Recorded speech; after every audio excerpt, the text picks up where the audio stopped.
Vous savez, si vous voulez détruire quelque chose, vous voulez le détruire pour qu'il n'y ait même pas de la place pour la reconstruction. Vous détruisez quoi? Une maison, le toit, les murs ou la fondation? Vous détruisez la fondation. Et ce que les gens ne comprennent pas, la première fondation, avant même qu'il n'y ait de mariage, ça veut dire avant même qu'il n'y ait une mère, avant qu'il n'y ait une femme, Dieu a créé Adam comme la source, la première, comme on dit, le premier Adam, à l'image de Dieu. Dieu a créé la fondation. Vous comprenez pourquoi? Si vous détruisez les hommes, il n'y aura pas de famille. La famille sera détruite. Et s'il n'y a pas de famille, les enfants, complètement détruits. Habituellement, on dit oui, ils veulent détruire parce que la famille est la base de la société. Mais je profite de la journée d'aujourd'hui, comme c'est de père, faire voir même que les pères, l'homme a précédé même la famille. Donc le rendre néant, le détruire, c'est détruire toute la société. Donc aujourd'hui là, à l'occasion de cette journée, je vous prierai juste de commencer à regarder le monde différemment. Lorsque tu vois un homme dans la rue, lorsque tu vois un homme à la télévision, lorsque tu vois un homme partout dans un spectacle, sur un terrain de soccer, tu vois un homme, regarde cet homme-là par rapport au fait que c'est lui la fondation de la société. Si on le détruit, tout est détruit. La famille sera détruite parce que on le demandera un jour à Dieu. Mais il a fait comme ça. Pourquoi tu as voulu que l'homme vienne le premier? Dieu a déterminé que l'homme vienne en premier. On ne sait pas pourquoi. Donc, il lui a aussi donné les responsabilités. Des premiers, Ève va toucher à ce qui a été interdit. Dieu leur avait dit, vous toucherez à tout. Vous mangerez de tout, le fruit de tout arbre. Mais l'arbre de la connaissance du bien et du mal, vous n'en toucherez pas. Vous n'en mangerez pas. Qui est allé toucher aux fruits et a mangé en premier? Ève, ok? Ça, c'est un. Lorsque Dieu vient, on va le lire. Genèse 3. Le serpent était le plus avisé de tous les animaux de la campagne que le Seigneur avait fait. Il dit à la femme, Dieu a-t-il réellement dit, vous ne mangerez pas de tous les arbres du jardin? La femme dit au serpent, nous pouvons manger du fruit des arbres du jardin. Mais quant au fruit de l'arbre qui est au milieu du jardin, Dieu a dit, vous n'en mangerez pas, vous n'y toucherez pas, sinon vous mourrez. Alors le serpent dit à la femme, pas du tout. Vous ne mourrez pas. Dieu le sait. Le jour où vous en mangerez, vos yeux s'ouvriront et vous serez comme des dieux qui connaissent ce qui est bon ou mauvais. La femme vit que l'arbre était bon pour la nourriture et plaisant pour la vue et qu'il était, cet arbre, désirable pour le discernement. Elle prit de son fruit et en mangea. Elle en donna aussi à son mari qui était avec elle. Lorsque vous arrivez dans une maison, vous remarquez que vous aviez dit, ces boîtes de yogourt là, c'est pour la semaine. Mais dès que tu ouvres, tu vois que ça a été pris. Et lorsque tu trouves que ça a été pris, tu sais. Parce que des fois, les enfants peuvent en train de nier quelque chose, mais il a une ligne blanche ici. Et puis il dit non, ce n'est pas moi. Il te regarde, il dit c'est pas moi. Il va dire c'est ma sœur, c'est pas moi. Certains parents, au lieu de parler fort au cadet, tu vas plutôt parler à la grande à qui tu avais laissé la responsabilité en disant garde tes sœurs, tes frères. Mais vous voyez que ça nous arrive comme humains que la personne qui a touché au yogourt est le plus jeune, mais la responsabilité ce jour-là en sortant était donnée à l'aînée la plus grande. Lorsque vous revenez, même si tu vois une tache blanche ici chez le petit, tu demandes à la grande qu'est-ce qui s'est passé. Pourquoi il y a 5 yogourts au lieu de 7 dans le frigo? Donc ici, Ève mange. Au verset 8, on dit, ils entendirent le Seigneur qui parcourait le jardin avec la brise du soir. L'homme et la femme allèrent se cacher parmi les arbres du jardin pour ne pas être vus par le Seigneur. Le Seigneur Dieu appela l'homme. Il lui dit, où es-tu? Mais c'est Ève qui avait mangé. Il fallait qu'il appelle Ève d'abord pour dire comment tu as tenté mon image. Mais le Seigneur a parlé à Adam. Il a fait fi de Ève. Il a d'abord parlé à Adam et il lui a dit, où es-tu? Il répondit, j'étais entendu dans les jardins et j'ai eu peur parce que j'étais nu et je me suis donc caché. Il reprit, qui t'a dit que tu étais nu? Aurais-tu mangé de l'arbre dont je t'avais défendu? Il n'a pas demandé à Ève parce que la responsabilité est partagée. Chacun a des comptes à rendre. Chacun de nous rendra compte à Dieu personnellement. Ève, qui a été séduite en premier, Dieu ne lui demande pas en premier. Parce que dans la pensée de Dieu, c'est clair pour lui, l'homme vient en premier. Il n'y a pas de doute. Mais c'est pourquoi il demande à Adam. Il ne demande pas à Ève. Mais au même moment, dans la pensée de Dieu, devant lui, l'homme et la femme, il les créa tous. L'homme et la femme, il les sauva tous. Devant Dieu, Dieu voit les âmes pareilles. Mais dans sa pensée hiérarchique, l'homme vient en premier. C'est pourquoi il a demandé à l'homme. En premier. C'est pourquoi vous allez voir que toute la société est organisée de sorte que les hommes soient les plus néants possibles que possible. Les hommes soient ceux qui échouent. Ceux qui échouent dans toutes choses. Mais le diable là, il réussit. Tout le chaos qu'on peut voir dans le monde, en premier, c'est l'échec et la destruction des hommes, des pères. C'est l'échec et la destruction des pères. Une des causes majeures de la crise identitaire est l'absence des pères. Les statistiques prouvent à suffisance l'impact négatif de l'absence d'un père sur ses enfants, que ce soit fille ou garçon. Mais sur les garçons, c'est encore plus pesant. Les personnes issues des familles dirigées par un seul parent, à l'occurrence la maman, représentent en Amérique du Nord et en Europe 63% des cas de suicide. Donc lorsqu'on prend le pourcentage de gens qui se suicident, on regarde là-dedans quel est le pourcentage sans parents ou avec un seul parent, où l'image du père a été complètement détruite, un père inexistant. 63%, c'est beaucoup. Lorsqu'on considère les filles qui ont eu une grossesse précoce, 70% de ces filles-là, lorsqu'on regarde, est-ce qu'ils ont un père présent? 70% des cas de grossesse précoce ont leur père absent ou inexistant. Lorsqu'on regarde ceux qui se livrent à la consommation des drogues, 71% de ces personnes-là ont eu un père absent ou inexistant. Absent ou inexistant, ça peut être pour plusieurs raisons. Un père peut être absent parce qu'il est décédé. Les conséquences sont pareilles. Le père est mort, les enfants sont restés, il n'y a plus d'image, il n'y a plus d'autorité parentale et puis tout s'est désintégré. Le père peut être absent parce que, ah non, il a trouvé une autre femme, il a disparu. Le père peut être absent parce que un jour il se réveille, il dit non, moi je deviens mère. Il se réveille, il dit ah non, mais j'ai trouvé un chum là, je vais partir. Il part avec un autre chum. Et la mère reste avec les enfants. C'est un père inexistant. 80% des gens de la population carcérale qui sont en prison, lorsqu'on essaie de regarder, il y a seulement 20% qui ont un père présent. 80% c'est père absent ou inexistant. Personnes qui sont dans la rue et sans abri, 90%. Père absent ou inexistant. C'est grave. Dans mon pays d'origine, on retrouve les enfants dans la rue. Mais lorsque vous entendez les histoires et les témoignages de ces enfants dans la rue, c'est quoi le problème? Le problème, c'est le père. Toujours, 99,9% le problème des enfants de la rue, le problème, c'est le père. Inexistant, décédé ou non autoritaire du tout. Parce qu'il y a des gens qui se retrouvent dans ces situations-là. Le père n'est pas là. Le père n'est pas là. Et vous voyez, les choses s'organisent de sorte que on commence même à faire croire à nos enfants que leurs amis dont les parents sont séparés, le père est à gauche, la mère à droite, qu'ils sont dans une meilleure position que les enfants qui ont le père et la mère ensemble. On leur dit, mais toi, on n'a pas vu ton père. Ah, mais mon père est séparé. Tu es chanceux, hein? Tu as 2 maisons. Une destruction de la société qui est louée. Père absent. Et la situation avec les pères est tellement catastrophique. Tellement catastrophique que même lorsque nous sommes là aussi, 20 ans de mariage, 30 ans de mariage, 40 ans de mariage, certains pères sont inexistants.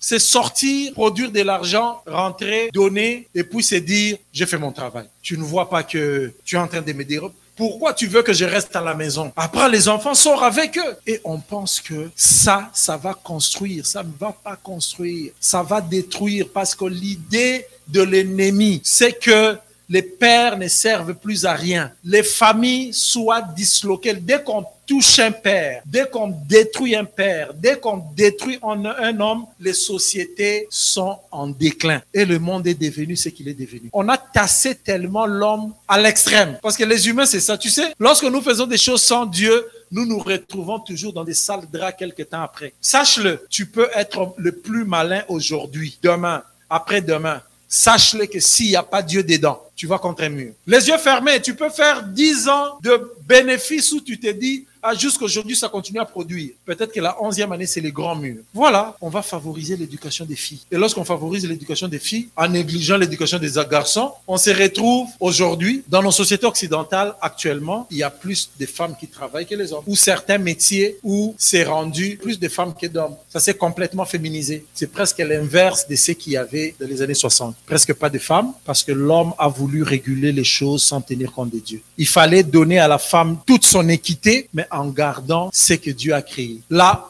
on commence à balancer. On donne le pouvoir que Dieu avait organisé. On dit non, vous pouvez faire tout ce que vous voulez. Et l'autre est négligé. Et si je vous donnais les statistiques du décrochage scolaire, ça veut dire de ceux qui arrêtent d'étudier. Ce sont les garçons. Le décrochage scolaire, c'est presque à plus de 90% des garçons. Pourquoi? Parce qu'il y a absence de modèle. Il y a absence de modèle. Il y a destruction du modèle. Le modèle est complètement détruit. Le modèle est défait. C'est ce que le monde a rendu que le père soit et que les pères deviennent. Des pères complètement absents. Des pères tels que l'enfant grandit et puis il dit à ses amis, j'aime pas mon père. Je vis dans cette ville parce que je suis loin de mon père. Ça détruit la société. C'est une sémence qu'on sème. Et sachez-le, dans la vie là, tout est sémence. Tu sèmes ça auprès des enfants, ça va produire. Tu sèmes le bon père, ça va produire. Tu sèmes l'absence du père, ça va produire. Tu sèmes père non exemplaire, ça va produire. Tu sèmes père toujours conflictuel, ça va produire. Tu sèmes père violent, même si tu ne l'as jamais dit à ton fils, le jour où il se mariera. La première contrainte qui viendra, que la femme va se mettre et qui sera comme dans contraint, c'est là où tu vas voir que le même démon là va sortir ce jour-là. Il va agir de la même façon, au lieu, même s'il prêche, au lieu de dire, ah ma chérie, viens, on va parler un peu, regarde, la parole de Dieu dit ceci. Je vais te dire, attention, mon père me disait, c'est ce qui va venir. Mon père me disait, j'ai jamais vu ma mère tenir ce langage à mon père. Mais quel langage? Parce que je t'ai demandé, tu n'as pas dormi à la maison, tu viens d'où? Et ça pose un problème. Ma mère n'a jamais dit ça à mon père, n'a jamais demandé. Mais tu es chrétien, tu viens à l'église. Vous voyez? Complètement détruit. On a complètement détruit l'image de l'homme. Et l'homme croit aussi. Ah non, moi maintenant, je vis au Canada. Au Canada, on m'avait dit que je viens après les chiens et les chats. Donc, je n'ai rien à dire, tu sais. Et puis l'homme croit aussi. Il dit, ah, c'est comme ça, donc il faut pas toucher, il faut pas parler, il faut pas. Et pourtant, le Seigneur Jésus, lorsque ses disciples lui demandent, apprends-nous à prier, il leur a dit, lorsque vous priez, dites, notre Père, pas notre parent, pas notre mère, bien que Dieu a une maternité en lui. Il n'y a aucune mère dans le monde qui est plus mère que Dieu. Ça veut dire que le modèle inspirant de tout père, je parle à un père connecté, à un père qui a accepté Jésus, à un père qui s'est dit, Seigneur Jésus, c'est toi mon Seigneur. Lorsqu'il prie, il dit, notre Père, il prie à Dieu, termine sa prière en disant, par le nom de Jésus. Il s'attache au Créateur par le nom de Jésus. Je parle à ce Père-là ce matin. Le modèle inspirant de tout Père, c'est Jésus. Jésus est le modèle inspirant de tout Père. De tout Père. Pourquoi? Je vais donner 3 éléments. Il est le modèle inspirant de tout Père parce que Jésus avait une mission et avait une vision claire. C'était quoi la vision de Jésus? Sauver les humains, racheter les humains, sauver l'humanité, parce que toute l'humanité est perdue. 1 Pierre 3, verset 18. Christ aussi a souffert une fois pour les péchés, lui pour les justes, pour les injustes, afin de nous amener à Dieu, ayant été mis à mort quant à la chair et ayant été rendu vivant quant à l'esprit. Donc la vision était claire, c'était sauver l'humanité. Sa mission, c'était venir prendre la place, mourir. Ça, c'était la mission. Parce qu'il devait mourir pour accomplir cette vision-là. C'est en mourant, en prenant notre place, en prenant la place du pécheur, qu'il sauve. Il a pris un corps. Il est mort à notre place. Il a montré l'exemple. Père, montre l'exemple. Montrons l'exemple. C'est catastrophique. Les pères qui montrent pas l'exemple. Les pères qui ont une double vie. Sachez que le jour où votre fille ou votre fils le découvrira, vous perdez complètement votre autorité et votre crédibilité. Après, il fera tout ce qu'il veut de sa vie. J'ai vu et je connais des gens qui ont bousillé complètement leur vie juste parce que ils se sont rendus compte que leur père était double. Et la personne s'est dit, ça ne sert à rien de se marier. Ça ne sert à rien d'avoir un monsieur comme ça à la maison. Parce que si moi aussi, on me marie, j'ai un monsieur comme ça, c'est ce qu'il va produire. Vous savez, ces pères-là qui sont hyper stricts et à qui vous avez donné les noms. Shérif, le roi lion. Il rentre au salon, tout le monde disparaît comme s'il n'y a pas d'enfant dans la maison. Tout devient calme, tout le monde disparaît. Et un jour, tu trouves le roi lion là, une petite comme ça, a mis ses jambes sur le roi lion. Et puis la petite dit, c'est mon ami. Il touche la tête sans cheveux du roi lion. Vous pensez que cette petite-là, si elle ne vient pas à Dieu, qu'est-ce qu'elle va devenir? Dites-moi, cet enfant, ce garçon-là qui voyait le roi lion là, même s'il vient à Jésus, s'il ne travaille pas par rapport au modèle de Christ, qu'est-ce qu'il va devenir? Il va reproduire tout. Et puis il va se dire, ça ne sert à rien. Mission, vision claire. Parents, mari, homme, ayant une mission, vision claire. Pourvoir, aimer, chérir, nourrir, amener à Christ. 2. Le modèle inspirant de tout père, Jésus. Il a vécu une vie sacrificielle. Je comprends qu'une femme qui soit seule se sacrifie, mais je ne comprends pas qu'une femme qui soit mariée, que ce soit elle qui se sacrifie. S'il y a une première personne qui doit se sacrifier, oui, toute la maison peut se sacrifier, mais l'église n'est pas morte pour Jésus, là. Entre nous, là, l'église n'est pas morte pour Jésus. Non, tu ne vas pas mourir. Il est mort pour nous sauver, nous. Donc, l'ordre de la hiérarchie est encore là. Une vie sacrificielle, c'est donner sans rien attendre en retour. Les sacrifices, oui, les parents qui sont là savent. Ils peuvent rentrer à la maison fatigués. Ils ont plaisir à embrasser leurs enfants. Ils ont plaisir à vouloir encore prendre quelques minutes à dire, regarde, oui, viens. Même fatigué, parce que ça prend ça pour que cet enfant-là et une image claire de ce qu'est un père. Ça prend ça, une vie sacrificielle. Et troisièmement, le modèle, Jésus a investi dans l'église. Il a investi pour l'église. Il s'est donné sacrifice, mais il a investi et puis il croit en l'église. Imaginez l'église comme elle est ici. Nous nous trouvons faibles, hein, et nous nous trouvons des fois désordonnés et nous nous trouvons des fois pécheurs. Mais Jésus dit, oui, c'est elle qu'il aime. C'est elle qu'il aime. Et c'est cette église-là que j'aime. Investir dans la femme, c'est avoir en retour son investissement. Lorsqu'on investit dans la femme, que tu dors ou tu te réveilles, ça se multiplie. Ça se multiplie, mais malheur à toi. Si tu y sèmes des épines, tu auras un champ d'épines. Un champ d'épines. Tout ce que tu vas s'aimer, investir là-dedans, ça se multiplie aussi rapidement. Et ça donne des produits en santé. Donc si tu multiplies la méchanceté, tu sèmes, tu seras étonné. Tu seras le premier à aller dire à d'autres hommes, les femmes, ce ne sont pas des hommes à suivre.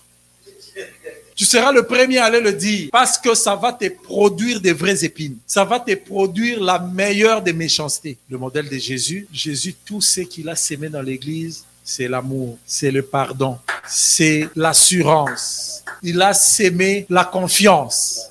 Il est notre shalom. Il a sémé toutes ces choses pour que lorsque ça se multiplie, que ça produise. Pour que vous abondiez dans ces choses. Sémons chez ceux qui, les maris, les pères qui sont ici, sémez chez les femmes, sémez chez vos enfants. La parole de Dieu dit, les enfants sont comme une couronne. Et les enfants sont comme des flèches dans le carquois. Heureux l'homme qui en a. Lorsqu'il sera vieux, les enfants là vont vous payer ce que vous avez sémé. Même sans les obliger, parce qu'ils vont juste reproduire l'amour que vous leur avez donné. Mais si vous leur avez donné la méchanceté, ils vont reproduire la méchanceté. Que le Seigneur bénisse les pères. Seigneur, nous te rendons grâce pour le message de ce matin. Nous réalisons encore aujourd'hui combien tu es un Dieu bon, combien tu es un modèle de père pour nous.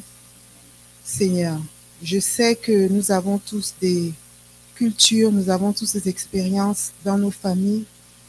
Mais Seigneur, toi, tu es capable de venir effacer le souvenir de ces expériences. Tu es capable de venir effacer l'influence et l'impact de ces modèle dans nos vies, afin que nous gardions nos regards fixés sur toi, le modèle par excellence. Et ma prière ce matin, notre prière ce matin, c'est que tu puisses faire de même pour les pères de cette assemblée, que tu puisses être le modèle parfait qu'ils utilisent dans leur foyer. C'est vrai que ce n'est pas facile pour eux, mais je prie aussi que tu nous aides, nous les mamans, à être aussi un soutien, une aide à leur côté, afin que ton plan parfait s'accomplisse sur cette terre, dans le nom de Jésus. Amen.